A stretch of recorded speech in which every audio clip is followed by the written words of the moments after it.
Keith, who are former bioengineering students who are now firmly in the dark side, and they're going to conduct a tutorial on how to get into medical school. We're just joking, obviously, but Dr. Coney usually mentions that whenever we get students, they always go to the dark side. So, and with the Star Wars movie being released, I guess it was more appropriate. This is kind of a different kind of a seminar. First, they're going to give their presentation, and a lot of time is reserved for an open discussion because a lot of you are interested in going to medical school, and so it's intended to be an interactive discussion more than a seminar. With that, Erin and Keith.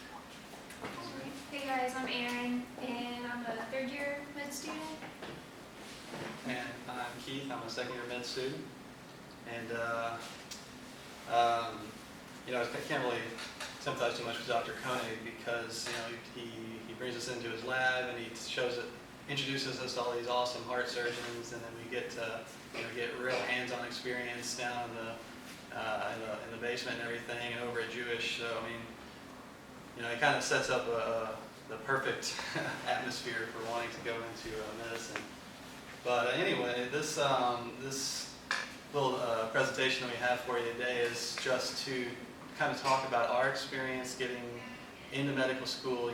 Like what drove us to want to go to medical school, why to be doctors, and then sort of we also wanted to help guide you all in making your CVs and making your applications and eventually applying. So just to start off, I guess you want to start on that. Okay, so some of the reasons to go into med school, where you have we've talked a lot about this in engineering classes, where if you want to be an engineer, you help a whole population. You can design a new device or a new treatment to help anyone who's sick. And if you want to go to med school, you kind of have more personal interaction with those patients that you're helping. So engineering and medicine, you both want to help people. You get lots of opportunities for research in pretty much any department that you want to go into. And as far as specialization goes, you can do anything from psychiatry. I'm on my psychiatry clerkship right now, so that's been a new experience, to surgery and internal medicine, like any type of internal medicine specialty, like cardiology, anything you want to do. Field's wide open. And also, one of the big reasons I decided to go to med school was I was afraid of getting a real job. I wanted to stay in school. And if you're looking to go to med school for just a nice paycheck, then you should probably go to the business school or something like that, because you'll work very hard for that paycheck. There's a whole lot easier ways to make money these days, especially with reform and the way that you code for procedures and whatnot. So if you want to, and not to mention it, you're going to have to put in 60 plus hours a week to make a lot of money. Whereas it's not the case in other fields. And some of the reasons that you really need to consider is that med school is really expensive. You're already in school, and med school, anywhere you go, you're going to be taking on a large amount of debt if you don't have benefactors. And the training is long. You work long hours. I know I started off on my first surgery clerkship. I was told I wasn't allowed to work more than 80 hours a week, and we came very close a few times. And you stay up late, you wake up really early. I'm in the hospital by 7. I don't get to leave sometimes until after 5. They're long days, and you're on your feet a lot. And it's fairly physical once you get out into the hospitals. It's fairly high stressful. You're taking people's lives into your hands, and you have the responsibility of first not hurting them, and then making their problems better. thing about the length of, about how much preparation there is before you ever get to the point where you're actually a real practicing doctor, you know, with a salary and your own patients and everything. You know, so you have to start with your undergrad, and in my case, I also you know, graduate year. Then you have 4 years of medical school, and depending on what specialty you want to go into, you match for residency, where you can be anywhere from 3 to 7 years. Internal medicine is 4 years. ER is 3. Yeah, family Orth- history. Orthopedic surgery is more like 5. And then if you would want to do, say, trauma or pediatrics, you know, there would be another year of fellowship.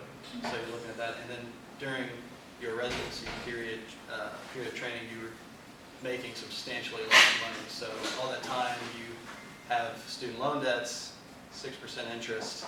So there's definitely a big financial burden that you take on. But it's great. That wasn't very convincing. No, I mean, we just want to talk about the pros and cons, and I mean, that's a big thing. If you're concerned about having $200,000 in debt when you get out, and you don't have anyone to pay for it, that's a very real concern, and it's something that I have been taking out student loans to pay for my education, and I understand I'm just paying back, and at this point I just kind of put it in the back of my head, but it's definitely an important thing. Yeah. You shouldn't be taking lightly, you know, that Yeah. is a major concern for you. The biggest idea is once you start med school and you start taking on that debt, you better be trying to finish med school, okay? Yeah, you don't want to get halfway through your second year, quit, and then have no degree and have a grant in debt, so. All right, we'll move on then. So today we're going to talk a little bit about what being in med school is like. This is our dog Smokey. I think this was maybe one of our first couple of years as pertaining to be a doctor, the dog surgery rotation. All right, you want to talk about the first 2 years? Sure. So this, like I said, it's a 4-year program, and they recently changed the curriculum. In the first year now, we have what's called normal body systems. And so what they do is they kind of give you a basic, they give you an in-depth overview of anatomy, physiology, histology, it's right here, embryo, biochem, and neuro. And it's called normal body systems because that's the way things are supposed to work in the natural physiology. And then in year 2, you'll start courses like pathology, micro, so you'll start to learn about, you know, different tumors, different bugs that can cause infections. Then you'll learn about the agents, how to treat different conditions with pharmacology, and then you go into the neuro path and whatnot. And so 3rd year is the year that I'm in right now, and that's when you start your clerkships. So the first 2 years, what Keith's talking about, is pretty much didactic. You get a little bit of precepting experience, meaning that you go and you follow certain physicians out in the clinics for a few hours, but it's really lectures, tests, more of what you're used to right now. In 3rd year, though, you start taking on these clerkships where you rotate in all the different specialties, all the different core specialties, and you work on the treatment teams. So you're not quite a resident, you don't have the same resident responsibilities, but you're part of the team. You gotta show up early, write patient notes, talk with patients, kind of come up with your own treatment plan and discuss them with everybody. So it's been a new experience. So far in 3rd year, that's when you start following surgeons, you do the internal medicine, you do neuro, family medicine. In the family medicine, at least at the UofL program that I'm familiar with, you do an away rotation for families. So you pick a rural site out in the community. I went to Lebanon, Kentucky, and I spent a month out there working with the family medicine doc, and it was really rewarding. And peds, psych, and OB. As far as 4th year, by the 4th year, you should probably figure out what kind of doctor you want to be. So they really make that year up to you. So you put together all your elective schedules. You have to meet certain requirements, like doing an internship, which is kind of like a pretend residency for a month. And You have to work in the ICU and ambulatory care. That's just kind of like a clinic. And you have to learn about palliative care. But you're also working on putting together your residency application and applying and interviewing for residency programs around. So fourth year is extremely flexible. All the fourth years, they get so much vacation time off to go away and do all those different interviews and really dig into what their career is going to be like. And a couple milestones that we should probably point out is in the summer of your second year, you'll take step 1, which is the first of a series of examinations to finally get your license. So on June 10th, I'll be taking my step 1. Erin took hers last year. And that's kind of the big decide. We'll talk a little bit more about it, I think, but it's one of the biggest tools for departments to kind of screen. So for competitive, It's just like the MCAT for med school. So you Yeah. gotta have an awesome step 1 if you want an awesome residency. right. So and then you'll take step 2. You'll take step 2 soon. Yeah. In October this year. I'm taking it in July in the summer. Okay. So All right. And then what's step 3? step 3 is your after your first year residency. So Okay. one of the points I guess we should make is if you're afraid of taking tests, then you should know that you're going to be tested and tested and tested and tested some more until you retire. The good news is that except for the clinical skills exams, pretty much everything is multiple choice. It's not like here where they give you a blank piece of paper with a question at the top, and you just have an hour to beat your head against the desk. There's 5 answer choices and they're all there. So the answer is there. But anyway, we'll go on. All right, and I just wanted to talk a little bit about what being at U of L is like. So one of the things we're really proud of is our college system. And you want to think about, it's kind of like Harry Potter. So you've got the Fitz-Butler College and the houses in Harry Potter. So you got Fitz-Butler, Gross, Yandell, Bodine, Pickett, and more.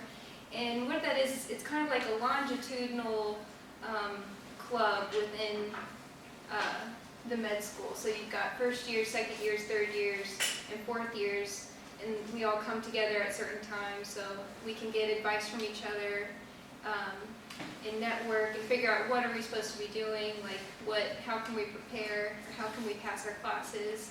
And so it really builds up more of like a longitudinal relationship. And one of our big events is College Cup, and it happens at the beginning of fall, where all of the colleges compete in College Cup for the trophy. And Fitz-Butler, which I'm a member of, we were a 2-time champion. And I was Bodine. We have not been champions yet. But So we work hard, but we make a real effort to make the experience rewarding. they're tryhards.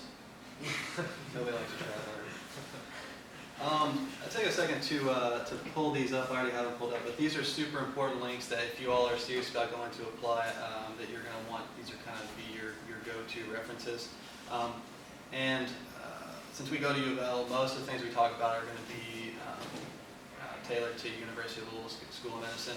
As far as if you want to have information on how their application process works and what you need to be doing sort of like in a timeline fashion, you can go to this website, which I presume you all will have access to after we post this PowerPoint. And then we're kind of about to go through this with you, but you'll see first you need to do your PreMed Curriculum, which in our case was Bioengineering, our undergrad as well as our graduate degrees. You'll take your MCAT, and we'll give you more information. Complete your AMCAS application, complete your secondary, which is specific to University of Louisville, and you'll work on getting your letters rec. You'll eventually be extended an interview, and then hopefully get accepted. But this is sort of your go-to website. It's really great. We really didn't even have to make a PowerPoint. Like you could probably get a lot of information straight from here. Also, the contact in that office is Pam Osborne in the School of Admission, or the Admissions Department. And then also on that website there's the actual timeline, which gives you deadlines, which are all really important and some are coming up.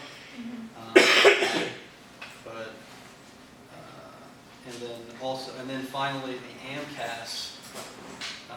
This is the website I'm going to show you before we go back to PowerPoint, but this is the website that you will use to upload all of your PreMed Curriculum, all of your testing data.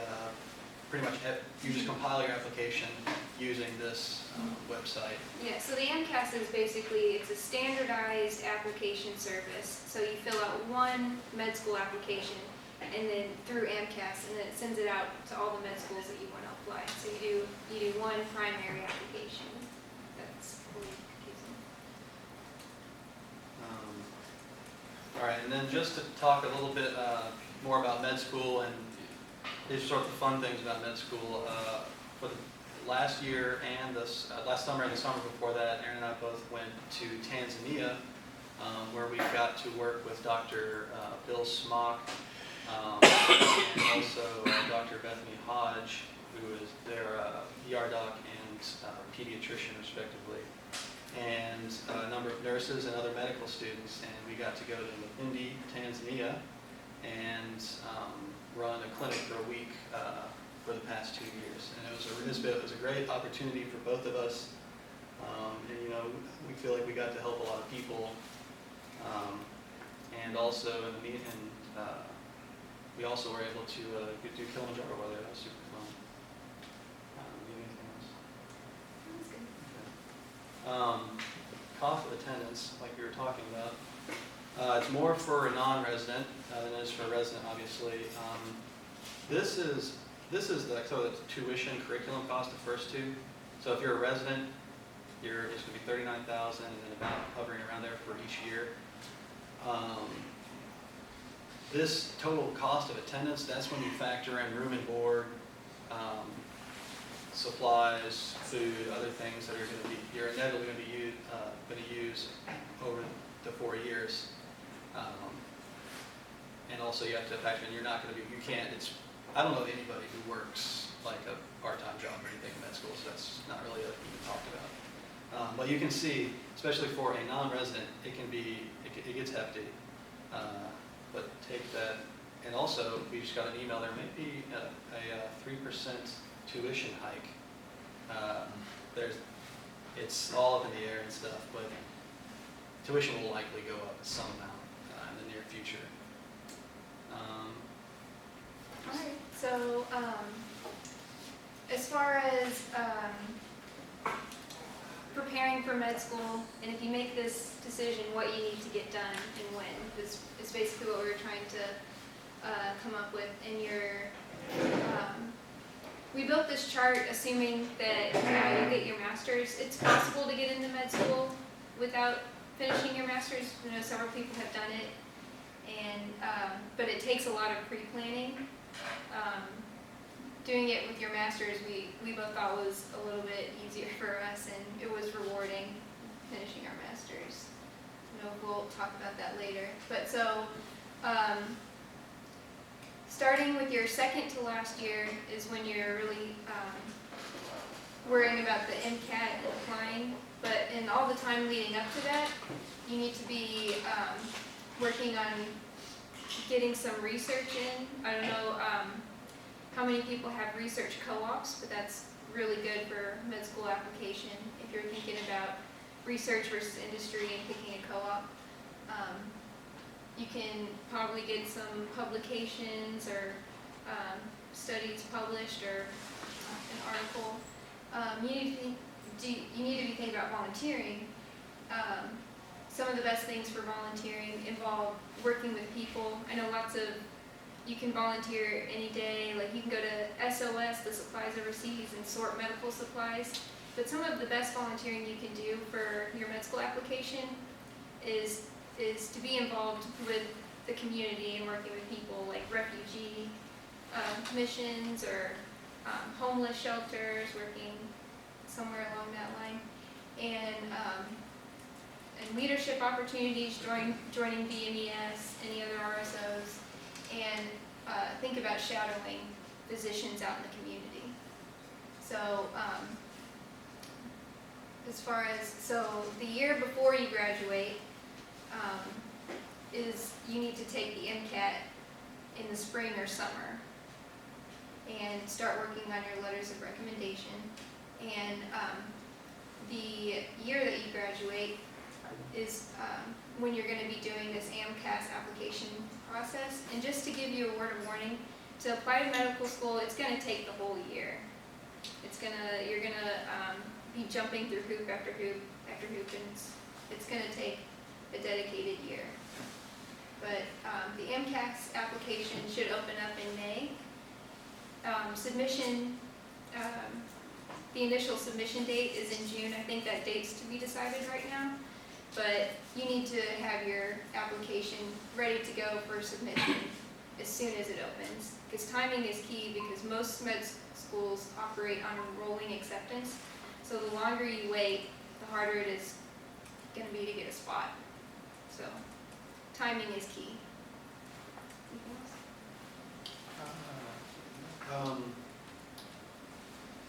Going back to what you said about whether or not to do it as with your undergrad or graduate degree, so that's kind of where we sort of differed. And she applied with mostly while you were in your graduate program, right? Yes. So I kind of waited a year until I had all of my graduate curriculum grades in before I went. I wasn't really happy with the way my application looked at that point, so I just went ahead and just continued to work and beef up my application and applied 1 year later. And that's one of many reasons to do the thesis and to do the graduate program in bioengineering. But in any case, I'm really glad that I did it. So we'll talk about that a little bit more in a moment.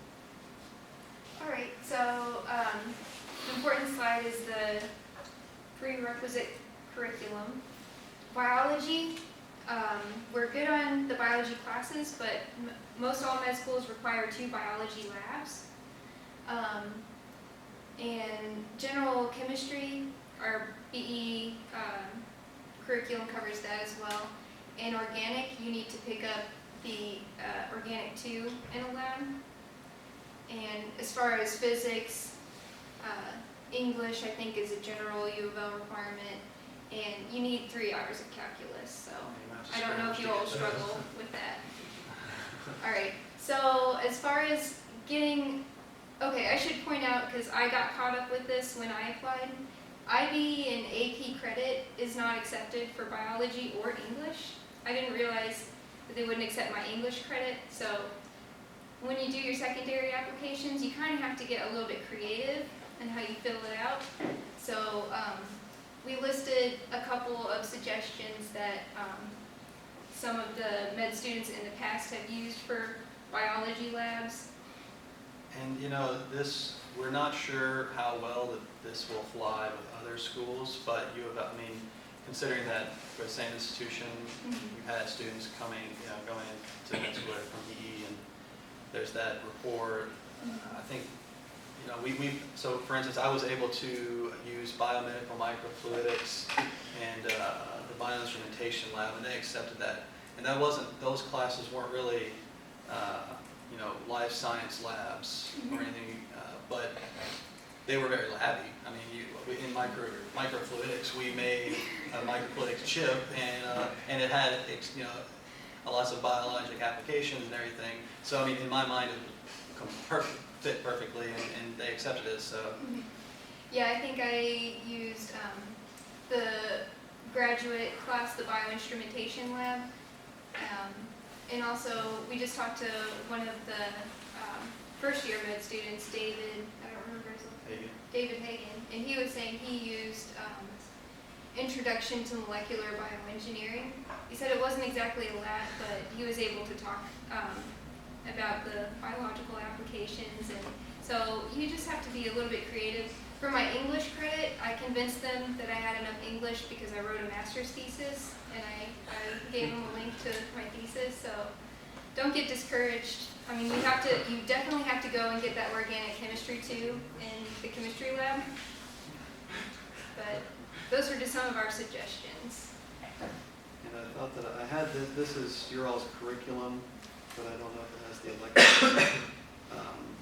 But if you go to the course catalog, then you can get your comprehensive list. You all are familiar with how to do that, and then maybe talk to your advisors or department heads or whoever to see if they think that it could be compatible with this.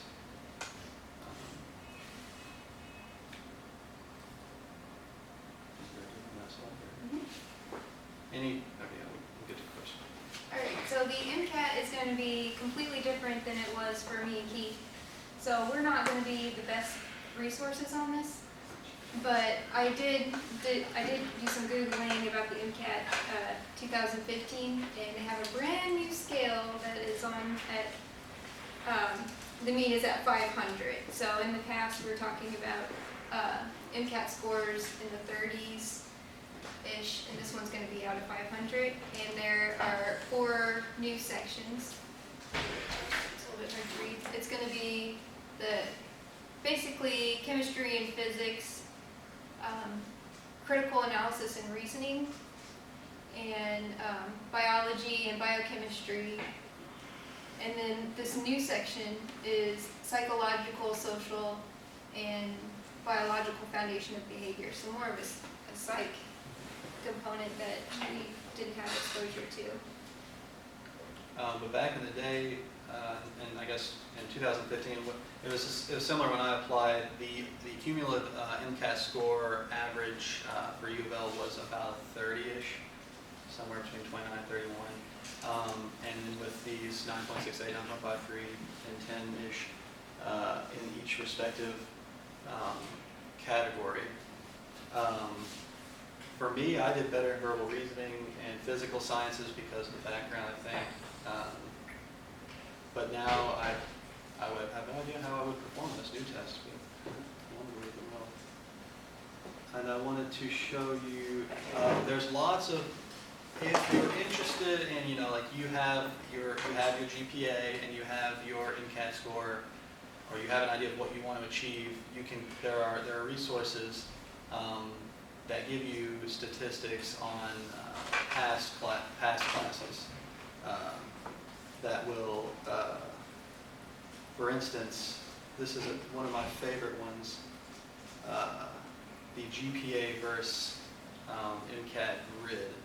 So, and this will give you the percent acceptance rates for each intersection. So assuming maybe you got the 30 to a 32 on your MCAT, and of course it's going to change. And say you got a 3.6. Nationally, 60.9% of people were accepted.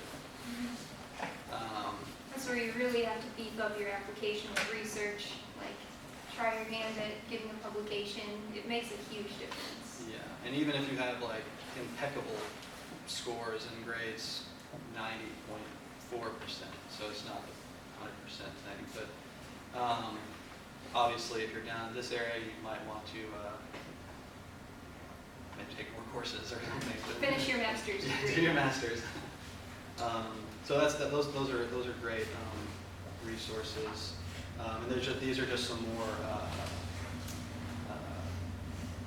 pages with statistics on them. So let's go ahead and move on. We said we would get back to the AMCAS application.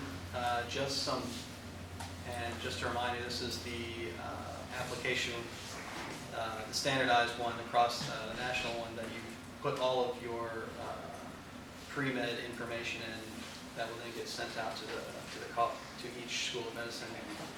Important thing to know is that it has a $160 application fee associated with it, and each time that you add another medical school that you want your application to be sent to, it's going to be another additional $37.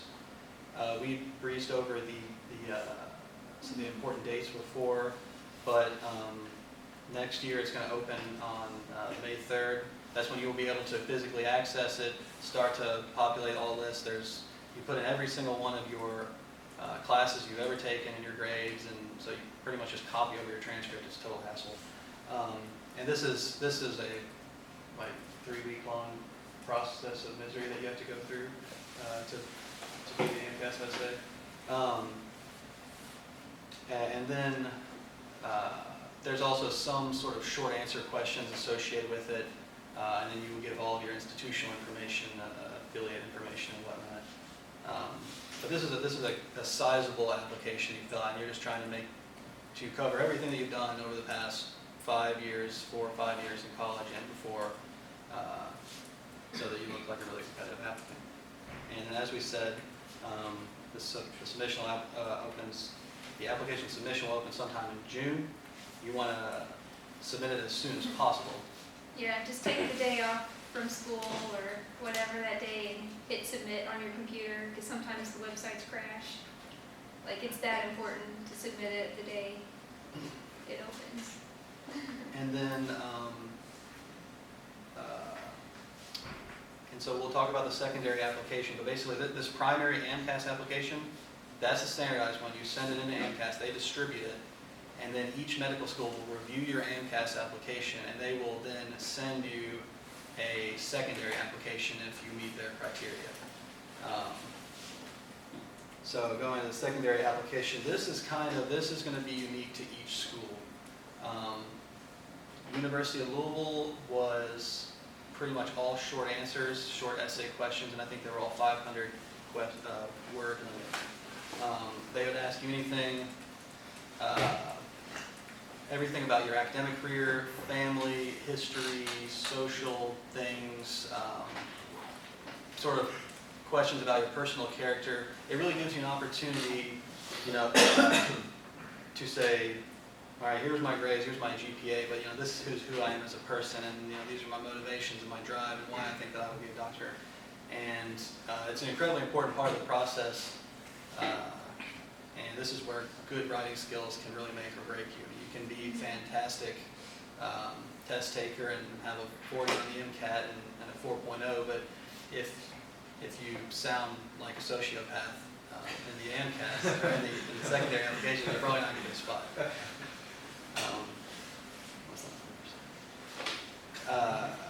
Some people will take you. Yeah, some.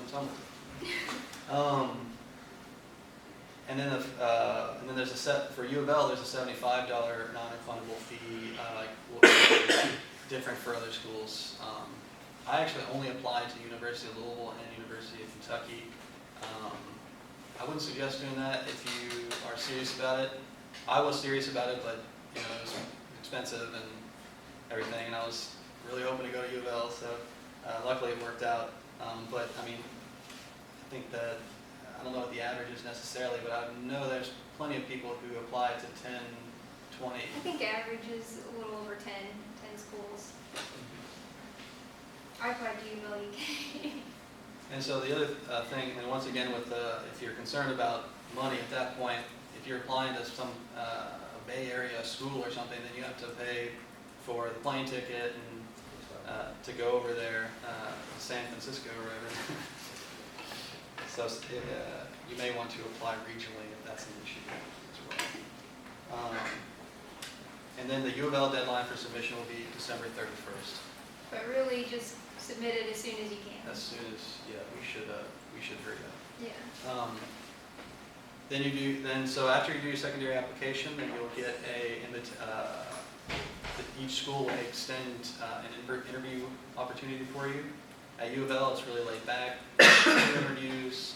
I had Dr. Stripes. He then later taught me microbiology. It felt really laid back, and it was easy to talk to him. And I think that the good thing about bioengineering is that we get a great with the co-op experience, we get a great opportunity to practice our interview skills and whatnot. So I think that's something that we have over any other department, say some other engineering department. But as a rule of thumb, when you go in there, take the time to look good, do your hair right, whatever it takes. Drop some money on a nice looking suit, because you put a lot of time and effort and money so far into this. So go in there looking good. And it says, be confident, not cocky. You know, show people that you know what you want to do. You have great, clear goals, and that you can do whatever you want to. But don't go in there and think that you're, God's gift to humanity, because people pick up on that and probably not want to accept you. And then, of course, be honest. Don't make up lies to make yourself sound great, because then that's inevitably going to blow in your face. Be prepared with questions if necessary, and interest in the program. Know something about it. Have a joke ready. That sometimes they'll tell you, "Give me a joke." So it's good to have something. And just be cool. Act like a person who the doctor, they think that they're going to be able to work with you. They trust you enough. They trust you to do your job correctly, and they also would be happy to hang out with you on a daily basis, because you're going to be working with these people a lot.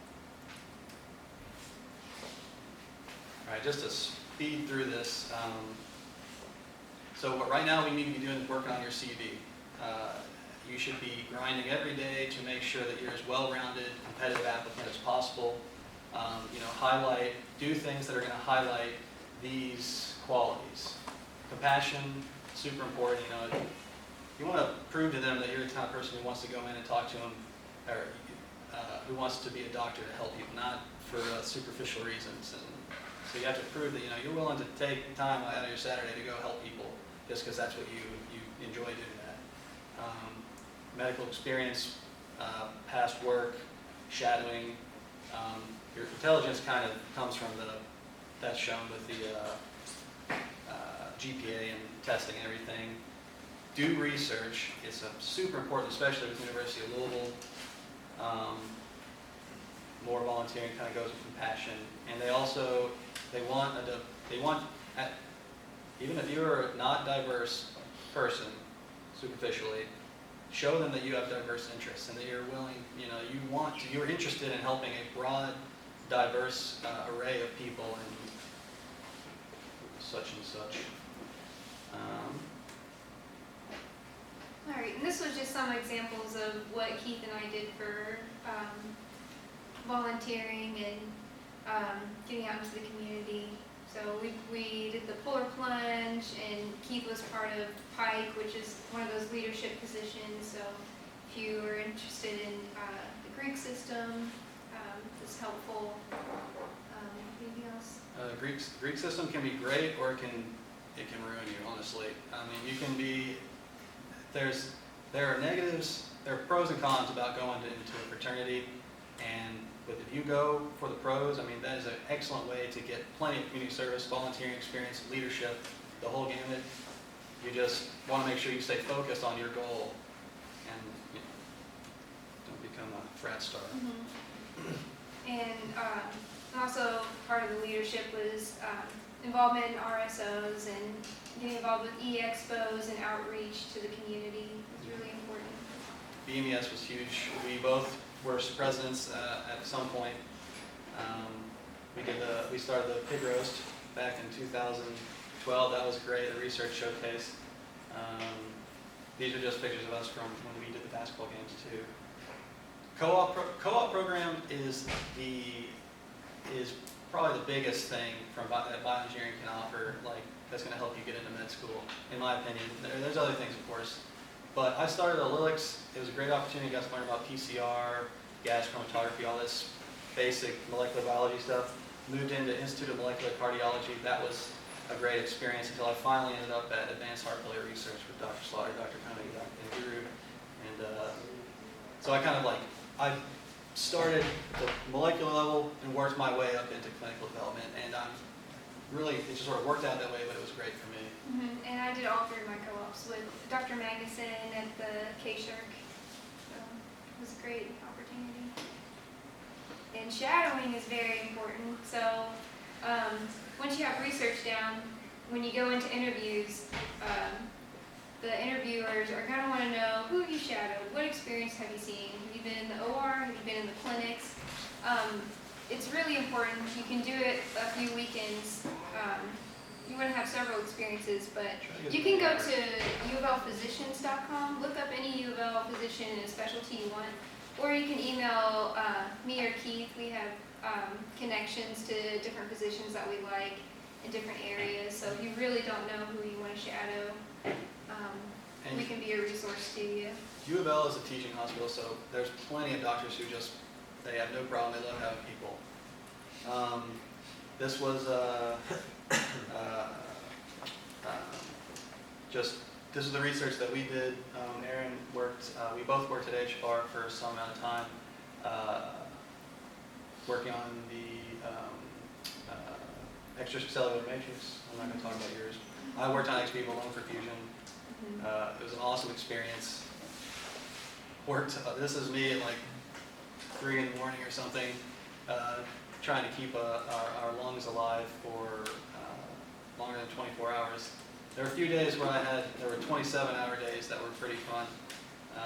Turns out that's kind of the norm with surgery rotation. But Thesis, just do it.